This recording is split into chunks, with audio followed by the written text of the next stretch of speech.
1절에 이러므로 그러므로 우리가 이 직분을 받아 긍휼하심을 입은 대로 낙심하지 아니하고, 어떤 일을 하면서 가장 겪기 쉬운 일이 그 낙심입니다. 낙심. 일하다가 내가 부족하구나, 능력이 없구나, 그 알았을 때 낙심하고, 또 세상으로 받는 유혹, 그 유혹을 물리치지 못한 자신을 바라보면 또 나는 왜 이럴까, 그 낙심하고, 또 이런저런 핍박을 받을 때, 핍박을 받을 때 막 낙심하게 되고, 때로는 하나님 일을 하는데 오해받고 또 모욕도 받고 비난받을 때, 그럴 때 내가 하나님의 선한 일을 하는데 왜 이런 일을 당할까? 왜 하나님은 왜 당신의 일을 하는 사람을 보호하지 않을까? 막 이런 생각도 들면서 낙심할 때가 많습니다. 바울이 바로 우리가 겪고 있는 이런 모든 것들을 겪은 사람입니다. 그래서 하나님 위해서 열심히 일했지만은 오히려 그를 미워하는 사람들이 늘어나고 그들의 공격이 더 강해졌습니다. 생명의 위협을 느낄 정도로 강해졌어요. 그러나 바울은 뭐라 그랬습니까? 우리가 이 직분을 받아 긍휼하심을 입은 대로 그랬습니다. 이 말이 무슨 말인가 하면 우리가 하나님의 긍휼하심으로 이 직분을 받았다는 뜻입니다. 하나님의 긍휼하심으로 직분을 받았다. 그냥 하나님의 일을 할 수 있는 사람이 아닌데, 뭐 쉽게 얘기하면 사람들끼리 저 사람에게 무슨 일을 시키자 그랬을 때, 아유 저 친구는 그 일하기에 부족해, 아이고 몸도 건강하지 않고 마음도 약하고 뭐 잘 넘어지고 그런 사람이야. 사람들끼리 그렇게 할 수 있다는 거죠. 하나님이 우리를 봤을 때도 그런 마음이 들었다는 거죠. 그럼에도 불구하고 그 불쌍히 계셨다는 거죠. 아유 그래도 우리가 안 쓰면 저 사람은 누가 쓰냐, 우리가 택하지 않으면 저 사람은 어떻게 돼? 하나님이 그런 불쌍한 마음을 가지고 우리에게 직분을 주셨다는 거죠. 이 때문에 이 직분이 굉장히 중요하다는 거죠. 그러니까 이 일을 하면서 낙심하지 말자. 내가 워낙 그렇게 연약하고 부족하고 잘 넘어지고 무너지고 뭐 의심하고 불신에 쌓이는 장을 하나님이 이미 다 안다는 거죠. 다 알고 아유 그래도 이 녀석인데 이 일을 조차 안 시키면 얼마나 그 불쌍하냐. 알고 다 시켰다는 거예요. 그래서 낙심하지 말라는 거죠. 낙심하지 말고 하나님이 다 알고 있다는 거예요. 감사해라 그랬습니다. 그래서 2절에 이 숨은 부끄러움이 일을 이에 숨은 부끄러움이 일을 버려라 그랬습니다. 사람이 어떤 일을 하다가 낙심하게 되면은 인간적인 생각이 앞서서 하나님이 기뻐하지 않는 일을 은밀한 가운데 할 수 있습니다. 그렇게 숨어서 부끄러운 일을 하지 말라. 부끄러운 일을 하지 말라. 하나님 다 알고 있다는 거지. 그러니까 자꾸 숨어서 뭔가 해보려고 그런 일을 하지 말라는 거예요. 그래서 이절 말씀이 쉽게 쓴 우리말 성경에 보면은 뭐라고 했는가 하면, 우리는 부끄러워서 드러내지 못할 일들을 배격하였습니다. 우리는 간교하게 행하지도 않고 하나님의 말씀을 왜곡하지도 않았습니다. 우리는 진리를 환하게 드러냄으로써 하나님 앞에서 모든 사람의 양심에 우리 자신을 떳떳하게 내세웠습니다. 그렇습니다. 숨어서 은밀하게 그런 이상한 일들을 하지 않았다는 거죠. 스스로 뭔가 우리가 그러죠. 어떤 일을 하다가 뭐 잘 안 되면은 스스로 막 부끄러워져. 그래가지고 은밀하게 이 부끄러움을 막 좀 상쇄시키기 위해 가지고 어떤 일을 한다는 거죠. 근데 우리는 그렇게 안 했다는 거죠. 그래서 속임으로 간교하게 일을 행하지도 않고 하나님 말씀 혼잡하게, 하나님 말씀을 왜곡되게 해석해가지고 우리 마음을 흡족하게 하려고 하지 않았다는 거죠. 오직 진리를 나타냈다. 진리를 환하게 드러냈다는 거죠. 환하게, 정직하게, 바르게 일을 했다는 거죠. 그래서 모든 사람의 양심에 비춰보더라도 끄리낌이 없이 그렇게 일을 했다. 그 말씀이에요. 3절 말씀은 만일 우리의 복음이 가려졌으면 망하는 자들에게 가려진 것이라. 한 말은 무슨 뜻이냐면은 우리가 그렇게 해서 뭐 간교하게 부끄러운 일을 해서 복음을 가리지 않았다는 거죠. 우린 떳떳하게, 양심에 떳떳하게 모든 사람이 보더라도 저 사람들은 뭔가 좀 부족하지만 그래도 정직한 사람이야 라고 평가할 정도로 일했다는 거예요. 근데 복음을 받지 못한 사람이 있다. 4절에 그런 사람은 세상신이 그 사람들의 마음을 혼잡스럽게 했다는 거죠. 그래가지고 그들이 복음을 받아들이지 않았을 뿐이지 우리는 정직하게 바르게 내가 할 수 있는 한 최선을 다해서 복음을 전했다, 그런 뜻입니다. 그리고 5절에 가면은 우리는 우리를 전파한 것이 아니요 오직 그리스도 예수의 주 되신 것과 또 예수를 위하여 우리가 너희의 주 되신 것을 전파했다. 바울은 오직 예수 그리스도가 주님이다, 이걸 전파했다. 여기 주님이란 말이 중요한데 당시 로마 황제를 향해서만 주님이라고 말했습니다. 주님, 퀴리오스. 예. 그 유명한 코바디스 영화에 보면은 그 주인공 데보라카가 주연한 코바디스 영화에 보면은 예. 베드로가 도망치다가 이제 소년이 그러죠. 소년이 갑자기 어른 목소리로 넌 지금 어디로 가느냐. 예. 그러니까 거기에서 이제 큐리오스란 말이 나오죠. 주여, 내가 잘못했습니다. 예. 코바디스 도미네, 그러죠. 주님. 그런데 큐리오스가 로마 황제를 부른 명칭인데 여기서는 이제 그 큐리오스를 왜 로마 황제를 명칭하냐 하면은 그 로마의 황제는 자기가 하나님이라고 생각했어요. 신이라고 생각했어요. 그래서 큐리오스는 자기에게만 사용해라. 근데 여기서 이제 그 예수 그리스도가 주님이다, 이건 예수님이 하나님이다, 이걸 선포한 겁니다. 선포한 겁니다. 그리고 중요한 것은 예수를 위하여 우리가 너희의 종이라는 것을 전했다라는 겁니다.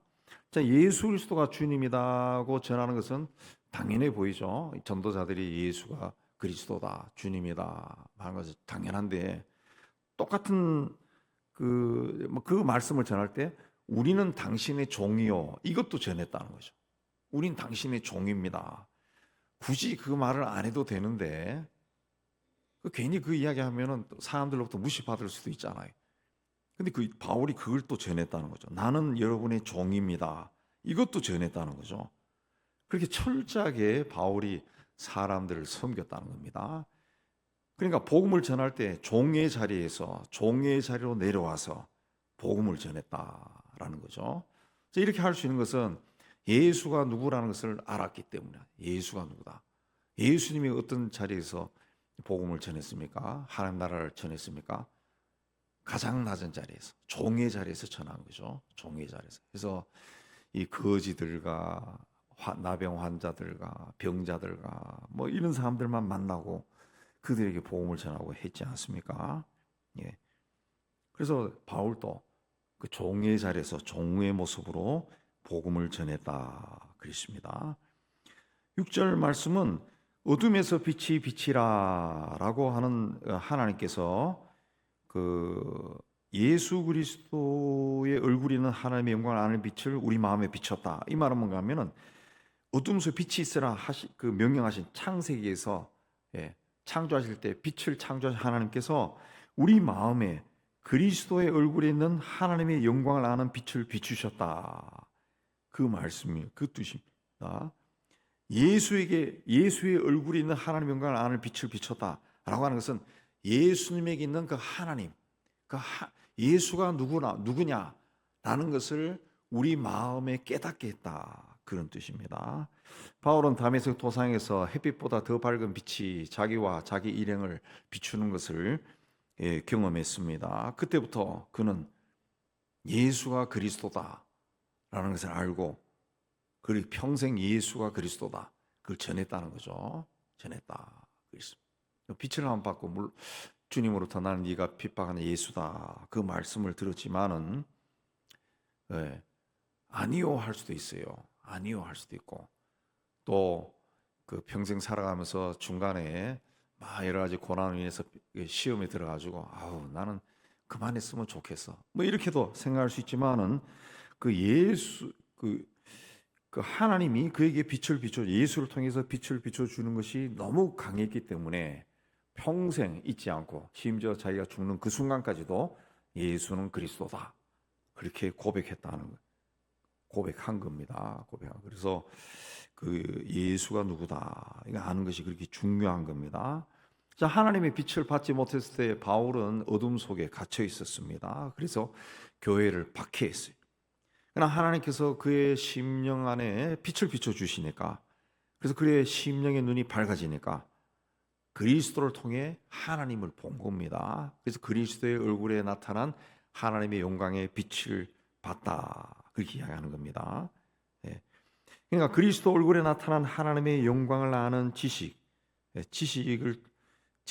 곧 세상에 오신 그리스도를 알게 된 겁니다. 알게 돼. 그래서 그리스도가 누군가를 알게 되고 복음이 무엇인가 그걸 알게 되니까 그의 삶 자체가 바뀐 겁니다.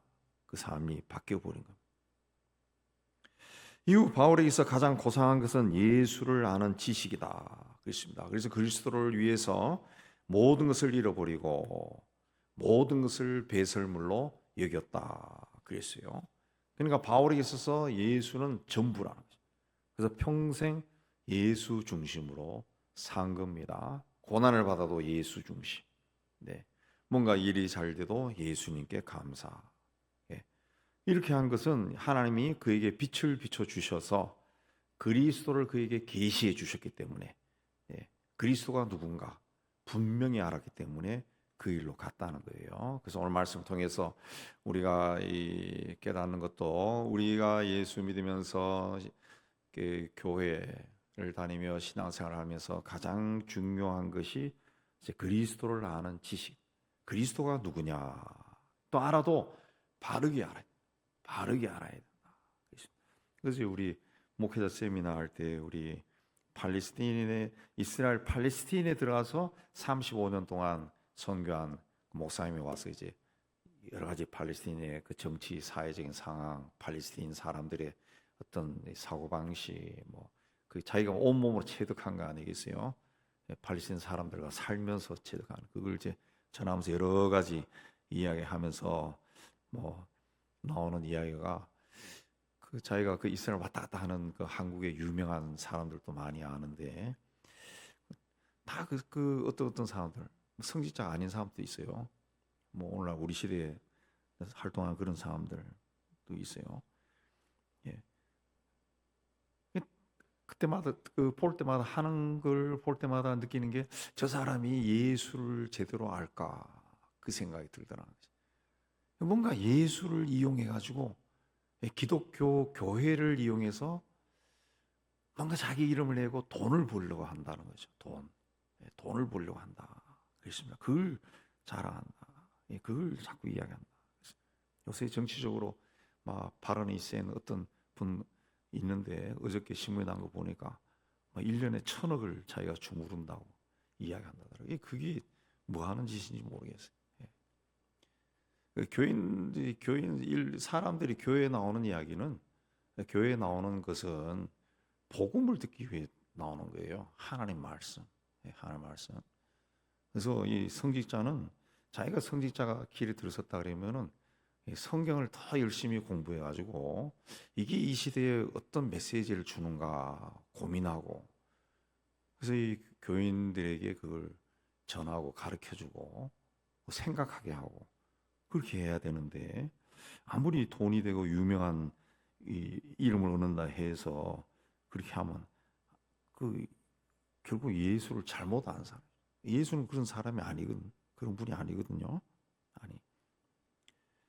예수님은 우리가 삶을 걸고 투자할 수 있는 가치가 있는 분입니다. 가치가 있는 분이라는 게 좀 어폐가 있지만은 그냥 세상에 우리 눈에 보이는 모든 것이 사라진다 할지라도 결코 우리를 버리지 않고 떠나지 않고 영원까지 함께 하신 분이 우리 주님 임마누엘 오신 예수라는 거죠. 그러니까 이 예수가 어떤 분인가 이걸 알기 위해 더 노력해야 돼요. 더 애쓰고 더 노력해야 돼요. 네. 제가 이 목회자로 평생 살면서 이제 끝날 때가 사역이 끝날 때가 가까이 오면서 감사하는 것이 친구들하고도 그런 이야기 많이 하지만은 이 30대 초반에 이제 안수받을 때의 예수 물론 그때도 예수를 인격적으로 만나고 그랬지만은 그때 예수를 알고 성경을 알던 그 지식과는 비교할 수 없을 정도로 많은 것을 생각하고 깨닫고 한 것이 이거는 참 누구와도 바꿀 수 없는 존귀한 경험이다라는 겁니다. 성경도 젊었을 때 읽었던 거하고는 비교할 정도로 많이 읽고 또 그야말로 설교하기 위해 가지고 막 성경을 공부하잖아요. 설교하기 위해서 막 단어도 찾아보고 원어도 찾아보고 막 이 책 저 책 읽고 이 틀린 말씀을 전하면 안 되니까 그러다 보니까 이 예전에 들었던 거 알았던 거하고는 전혀 다른 것들을 해석을 하고 그게 참 좋은 것 같아요.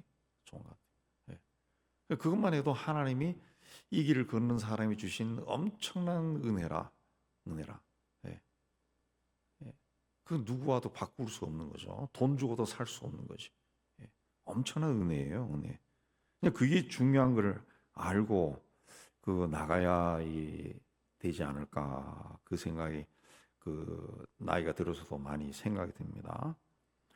7절에 우리가 이 보배를 질그릇에 가졌다. 중동 지방의 왕들은 귀족들이 금이나 은 같은 그 보배를 질그릇에 보관했다 그럽니다.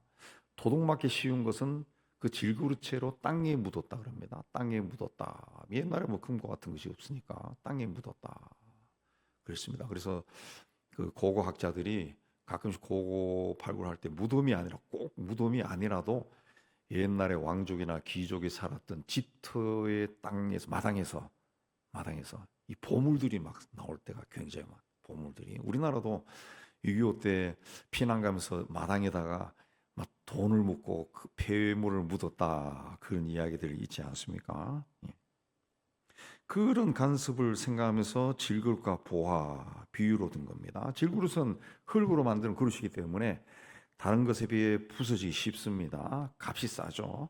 사람들이 귀하게 여기지도 않습니다. 그러나 그 질그릇에 무엇을 담았느냐에 따라 그릇의 가치가 달라져요.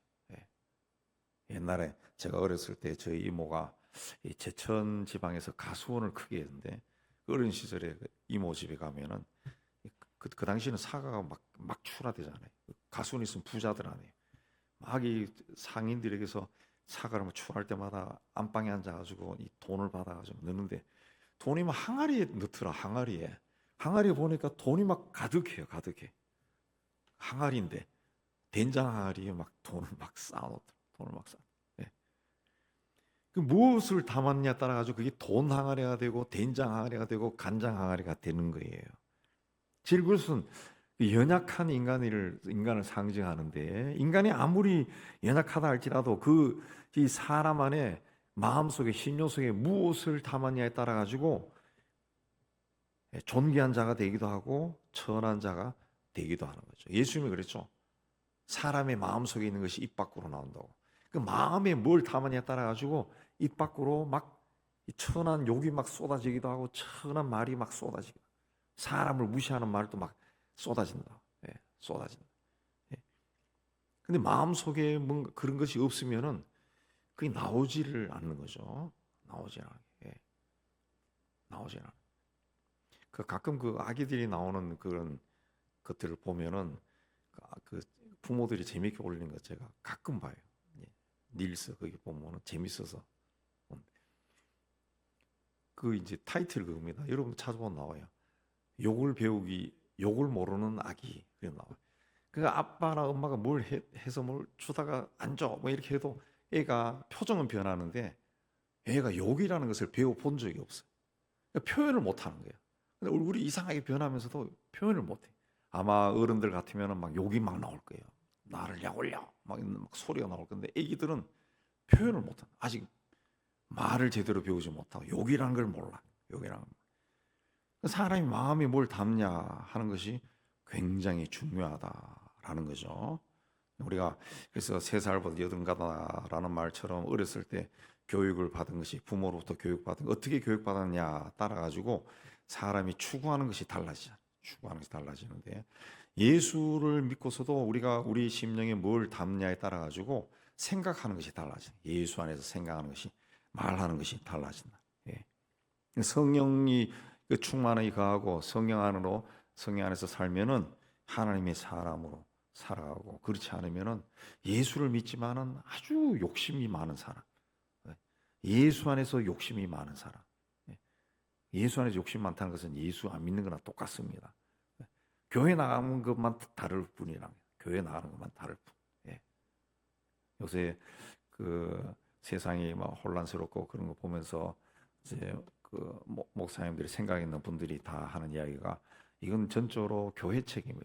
교회는 전적으로 목사들 책임이다. 목사들 책임이다. 그냥 세상에서 잘 되고 뭐 하는 것을 축복으로만 가르쳐 놓으니까 우리나라 지도층의 60% 70%가 다 기독교인이고 한 사회에 지도층이 있다 그러면 거의 교회 돌아가면 거의 다 장로들이에요. 장로들. 근데 하는 것이 굉장히 욕심이 많다는, 욕심스럽고 아주 세속적이고 결과 그래 되니까 어떤 나라와 민족의 미래를 위해서 가르치거나 행동하거나 말하거나 그렇게 하지 않는다는 거죠. 하지 않고 그냥 자기 가족, 내 새끼 해서 뭐 편법으로 다 한다, 다 하고 그러다 보니까 그걸 바라보는 세상 사람들이 손가락질하고 결과적으로 교회에 나가는 것이 부끄러워지는 그런 이상한 시대가 되어버렸다는 거죠. 되어버렸다는 거죠. 예. 우리가 이제 중고등학교 다닐 때도 가입 공부가 굉장히 심했거든. 쪽집게도 하고 뭐. 그러니까 내가 알 때는 우리 반 애도 공부를 못했는데 갑자기 그냥 그 가을부터 막 성적이 막 총알같이 올라가더니만은 그 두 번째로 좋은 고등학교 들어갔어요. 그럴 리가 없는데 걔는 나중에 뭐 들리는 소문입니다. 쪽집게 가지고 문제를 가르쳐 줬다. 그런 말도 있더라. 그런 방법으로 우리 세대가 세워진 거예요. 또 우리는 경제 성장하면서 같이 막 성장했잖아요. 부유하게 되고. 그러니까 이거를 내 자식들에게도 그대로 물려주고 싶은 거야.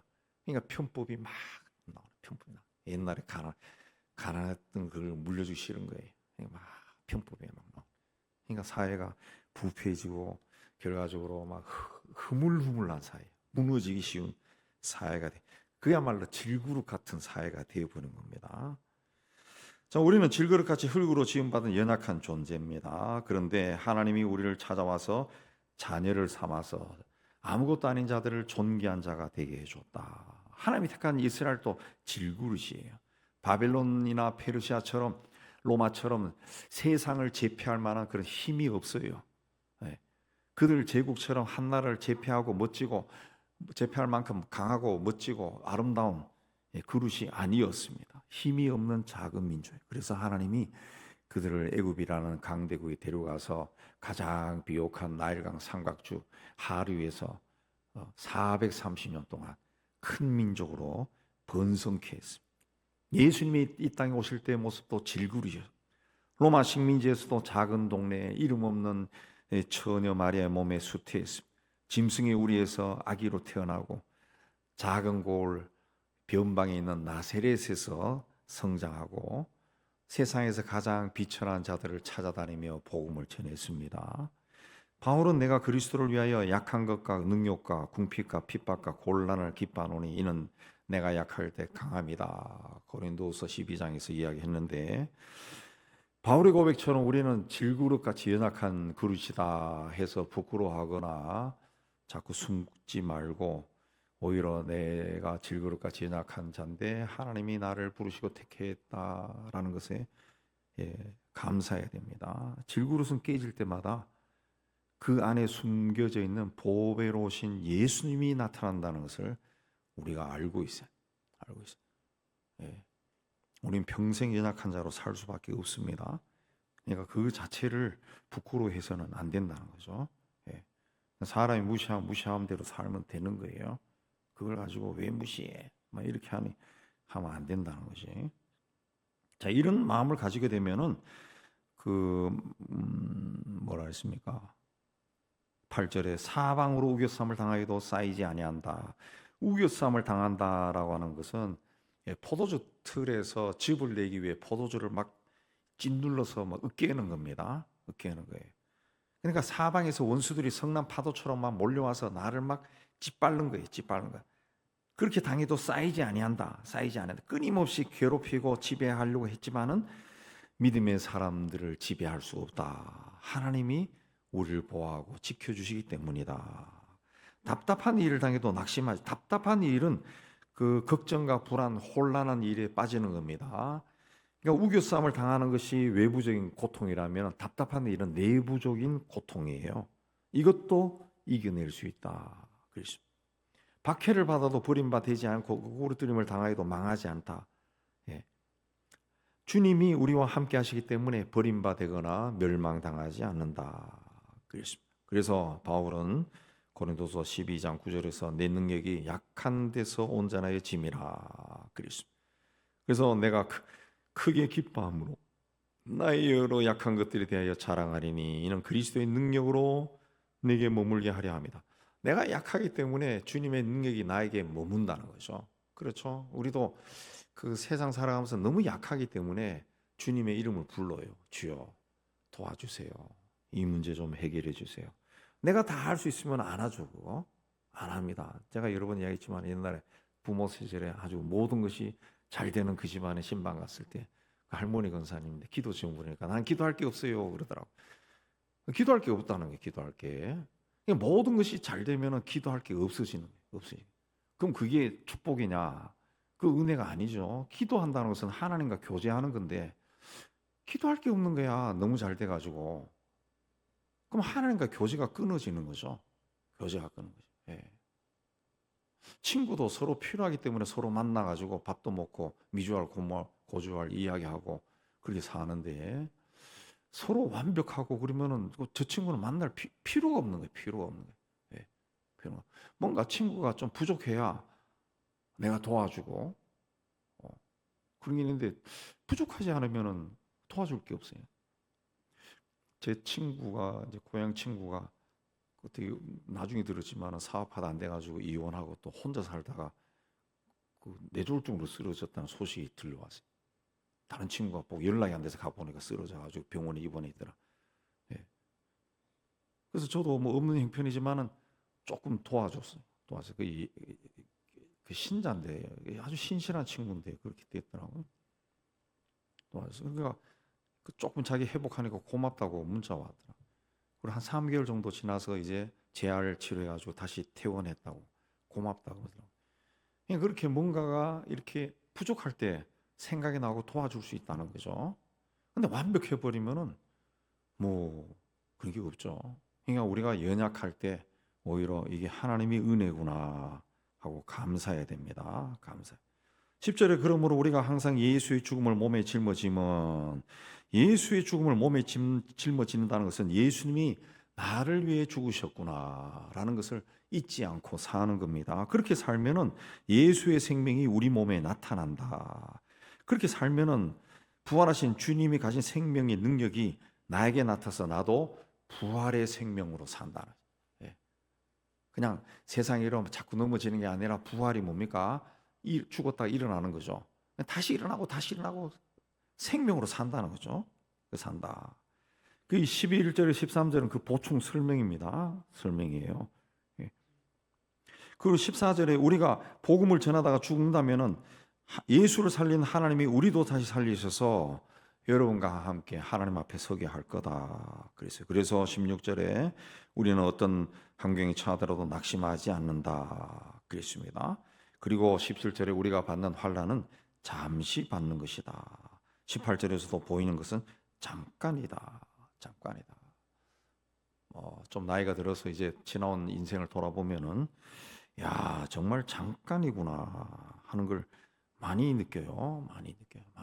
예.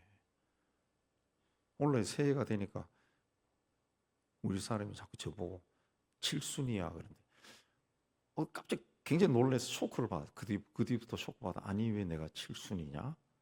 따져보니까 칠순은 만으로 하는 게 아니래. 칠순이야.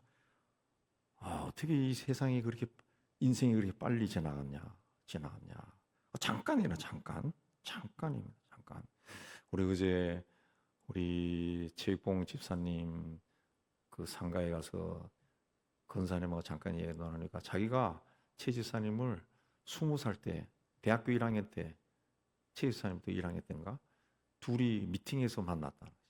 그래서 45년 동안 항상 만나고 항상 보고 항상 했다는 거죠. 항상 45년을 근데 끝나버린 거죠. 잠깐이에요. 잠깐에 그 오랜 세월이 잠깐이라는 거죠. 잠깐. 예, 잠깐. 그 인생이 잠깐이에요. 그야말로 인생은 하나님이 창조한 세상에 내가 하나님의 형상을 닮은 사람으로 태어나서 살다가 가는 겁니다. 그래서 천상병 시인은 인생은 소풍이다. 소풍이다. 그래서 자기가 하나님 앞에 가서 소풍 잘 다녀왔습니다. 옛날에 엄마한테 이야기한 것처럼 그렇게 이야기할 거다. 그 유명한 시가 있죠. 예. 잠시 다녀가는 세상인데 이 세상에 내 인생과 내 삶을 전부 갈아 넣을 수는 없는 거죠. 예. 그것보다 우리에게 생명을 주시고 삶을 주시고 때가 되면 우리의 생명을 거두실 하나님께 헌신하고 그분의 인도하심이 어떠하든 내 현재의 삶에 감사하고 따라가는 것이 복이죠. 복. 그걸 이제 오늘 말씀에 그걸 우리가 바울이 알았다 그랬습니다. 그 지식이다. 다른 성경에는 지식으로 번역했습니다. 알았다. 그걸 알았다. 그걸 안 것보다 더 큰 축복이 어디 있겠냐 그랬습니다. 그러므로 다시 한번 내 삶이 어떠한 것인가 돌아보시고 또 내가 믿는 예수가 누군가. 제가 여러 번 이야기하지만은 우리 신앙생활은 종교적인 행위에 충실한 것이 신앙생활이 아닙니다. 예수가 누군가 아는 것이 신앙생활이 돼야 돼요.